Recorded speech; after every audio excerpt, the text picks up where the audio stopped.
sense that Lee was more of a three-dimensional character, while Gray kind of falls into a two-dimensional zone. Now, it is rated R, and that is because there is some sexual imagery, and there is a few masturbation scenes, and there's a little bit of harsh language. And when it comes to my wonderful Aristotle index, as far as unconvincing possibilities, there is a series of events that do kind of go outside the realm of possibility. But I thought that the characters played so well through them, you were able to suspend your disbelief and enjoy how it helps to close out the film. IMDb gave it a wonderful 7.0 rating. Rotten Tomatoes gave it a very strong 76, and the audience score was a definitely strong 82%. For myself, on the Cinema and Cocktails rating, I recommend it highly. I gave it a very strong 4 out of 5 remotes. Secretary is an interesting ride of self-discovery with some cringy aspects of some of the dependent relationships that kind of evolve from that whole mentor, kind of mentee, a coach, player kind of thing. It's always great. But, you know, what happens when that relationship becomes abusive or becomes perverted? And while this movie can be viewed as, you know, harsh and cold and calculated in certain ways, I did find myself loving and enjoying the way that Lee found herself through all of this madness, and how Mr. Gray ultimately found himself as well. What was interesting was to see what would normally be considered sexist and misogynistic ideas, was that it was part of the story's development. And so I think that led for a very satisfying resolution when you watch this film and as it comes to its conclusion. So as I'm watching Secretary, I'm trying to get an idea of what it must have been like to have lunch with Mr. Gray. And I could honestly see him one day, you know, ordering some type of fancy lunch like duck or some type of exotic sandwich, and then asking for a lemon drop. To which Lee would then curiously ask, "Mr. Gray, what's a lemon drop?" And he would kind of smile wryly and look at her and say, "Do me a favor and order 2. And as the two of them are sitting there having lunch, Lee takes her first sip of her lemon drop, and then she enjoys it. And then over time, she begins giggling as she becomes more and more inebriated as the sweet lemon drink slowly sneaks up on her. So how do we make this classic? Lemon drops are really easy to make. Okay, so all you really need is 2 ounces of vodka. You need a half an ounce of triple sec, and you should still have some, or some Grand Marnier. You want to get an ounce of lemon juice. You can get it like freshly squeezed, or get it in those like plastic lemon bottles you get at the grocery store. You need 1 ounce of simple syrup. That's a new ingredient now. I haven't talked about simple syrup in my other drinks, but you can get it relatively easy at the grocery store as well, or you can just use like a teaspoon of sugar. You want to then do a sugar rim by taking your lemon wedge and rubbing it along the edge of your glass. So you want to coat the sugar rim early so that it has a chance to dry. Now, while the sugar is adhering to the rim of the glass, you then want to take all your ingredients and mix them into a shaker or into another glass using ice. Now, the reason why you use ice in your mixing is because you don't want to drink the lemon drop with ice because it dilutes it. So after you kind of shake it in a shaker or another glass or roll it back and forth with ice, you want to strain it into your glass that has a sugar rim, and then just sit back and enjoy the wonderful sweetness of the alcohol and the lemon. See, to me, lemon drops have the innocence of Lee, but the subversive undercurrent of alcohol like Mr. Gray. And they work really well together, just like a boss needs a secretary. And as you saw in this film, like a secretary needs her boss.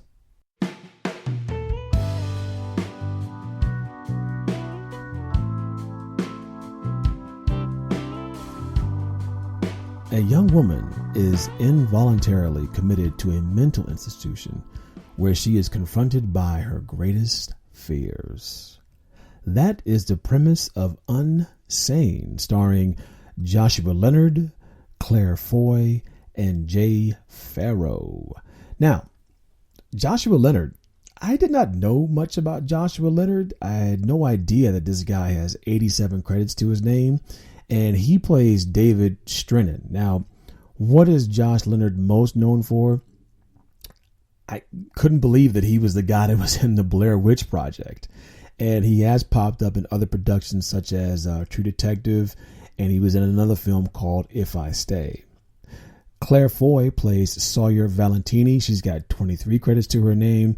She was in a film called The Girl in the Spider's Web. She was in First Man, but she is most noted for her role as Queen Elizabeth in the TV series called The Crown. She's primarily a British actress, so I don't know a lot of her work, but she is really, really good. And I know that The Crown is very, very well acclaimed as one of the better series that's on TV. Jay Farrell, however, I know about him. He plays Nate Hoffman, and he's been all over Saturday Night Live, a lot of TV shows. He was in Ride Along. He was in the TV series A Million Little Things. He's popped up in that. And he was in another movie called Bad Hair. I don't know if you've all seen that, but it's a movie about where some woman gets like a weave, and somehow or another the weave comes alive and starts killing people. I think that's the premise. I don't quote me on that one, but it's called Bad Hair. Look it up. Be that as it may, we're not going to look at David or Nate. Our focus is about Sawyer, which is played by Claire Foy. This film is really all about her. Is she crazy or is she not? Should she be committed for being a danger to herself? Is she suffering from delusions of someone chasing her? You're never really quite sure about this as the movie progresses, as the movie begins. Okay. In the beginning, Sawyer comes off. Now I'm focusing on her character arc. In the beginning, she comes off as like this timid mouse who's like kind of suffering from these anxiety issues. But by the end, she's a little bit more hardened due to what she's had to deal with and endure while she was at this mental facility. The big question is there real change? Or was she only doing what she had to do to survive? Is she still the same Sawyer by the end of her ordeal? And that's, I guess, for you as the viewer to interpret upon your own. The dialogue in this movie it's a little campy, I thought. I understand that dialogue is not necessarily the same as real speech, but when you hear some of the conversations play out, you want to believe that they're authentic, but they come off kind of like a little unrealistic. I mean, maybe it's because they're in a crazy facility for people who are mentally unstable. But for me, there were times where I was listening at I was watching some of the interactions and some of the conversations that were happening, and it was kind of hard to believe that patients would communicate with each other in such a manner, or that the doctors would communicate to the patients in that same manner. The only time where I felt like the dialogue or the conversation seemed to be authentic was when Sawyer was communicating with Nate. Now, that did definitely sound very, very, very believable. As far as the story goes, there are multiple conflicts happening in here. The first of which is Sawyer versus Sawyer. What is she suffering from?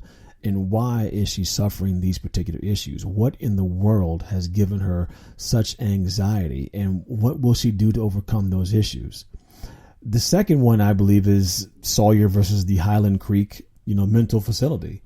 Now, when the movie begins, she goes in for, I guess you could say, like a evaluation, and she signs off these papers. And then next thing you know, the facility is holding her against her will, and she tries her hardest to get out, but she's trapped because of all the legalese and, the rules that kind of hold her back, not to mention the patients and the doctors. So there's this ever evolving conflict of her trying to get out. And it's almost like it's like a Chinese finger trap. The harder she tries to get out, the more it's deemed that she's considered to be crazy. The third conflict, without giving away too much, revolves around Sawyer and David.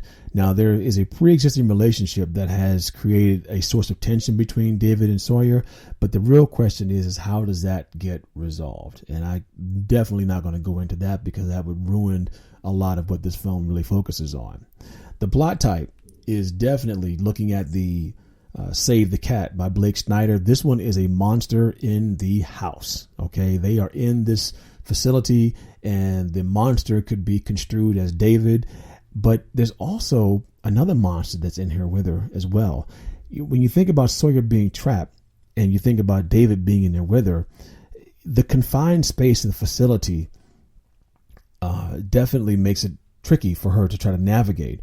But there's also the entrapment or the confined space of her mind. Not only is Sawyer trapped in her mind trying to escape her psychosis, but she's also physically trapped trying to get away from David. So you have there's like a serious monster in this house that she's trying to avoid and get away from. Thematically, man, unfortunately, this one is again about men's efforts to control women by making them feel insane for not returning the similar kind of emotion. I think some of the new kids talk about this thing called like the nice guy thing, where a male does something nice for a young lady, and then when she doesn't reciprocate or give back the same emotional kind of currency, all of a sudden he loses his mind and wants to stalk her and try to control her. And it's unfortunate to see that theme being played out. I mean, the continued dominance of men over women has been around for centuries. Men have always tried to assert their control over women, whether physically, emotionally, and in this case, psychologically. Whichever one works, that's where I guess men decide they're going to go. I mean, in a male's mind, the end justifies the mean. I mean, when you think about The Invisible Man that just recently came out, it was all three. When you think about the film Gaslight from way back in the day, that was more of a psychological fit. But here, we're watching it all play itself out again. The structure of the film plays itself out over a very tightly done hour and 38 minutes. In the first act, we see Sawyer enter the facility.